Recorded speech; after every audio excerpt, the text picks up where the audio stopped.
I work at Gateway Bikehub. It was created in 2019. We're funded by the City of Toronto Solid Waste Management Program, and we are under the umbrella. They have a program called the Community Reduce and Reuse program, and that includes bike hubs. So we're one of 3 in the City of Toronto, and the mandate of the program of CRP is to reduce waste from landfill, basically divert it. Every year there are lots of abandoned bikes in Toronto. They're either locked up or people just leave them, and the city actually collects a lot of them, and Parks and Recreation are responsible for that, and then they have hundreds and hundreds and hundreds of bikes collected at the end of the year, and it's really sad to see them all go to waste, right? So the bike hubs, we actually take those bikes and any donated bikes or any unwanted bikes, and we would refurbish them, and we have programs where we can distribute them into our community. Giving away bikes or refurbishing bikes is just one piece of it.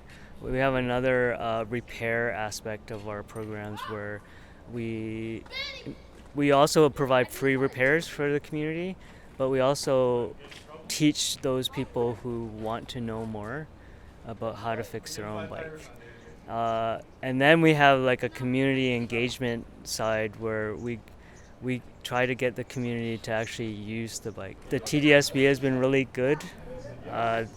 They love it that we can go in their schools and help with not only teaching kids how to bike, but also helping with their civics classes and their technology classes, where we can provide mechanical expertise and also talk to them about the cycling culture. How about the infrastructure for bike riding? How is that in your community compared to other communities? What do you think about that? What has to improve? There's probably something to be improved. So Thorncliffe Park is adjacent to Flemington Park. And then there's one artery road called Overlea that goes to Don Mills. So Don Mills is the main artery. Overlea, it goes right through Thorncliffe Park. So there are actual kilometers of bike lanes within each community, but they all end. There are none on the arteries. So people can get on their bikes and ride in their neighborhood, but they can't leave.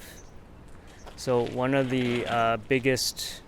There's a bridge over the Don on Overlea, the Overlea Bridge, and it's been a big barrier for a lot of people, even to cross to within each neighborhood. What are ways that other organizations, such as us or even individuals, could help you? What is the kind of support that you would be really glad about? I think the best thing to do is to make people aware that there is a place.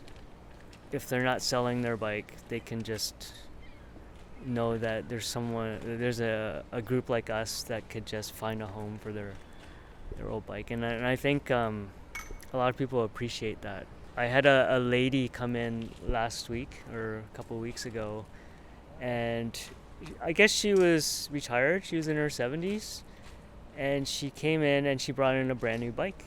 Well, she rode it a few times, and she was in tears. She said, I cannot ride anymore, but I found out about you guys because I think I'd want someone to enjoy this bike like I did.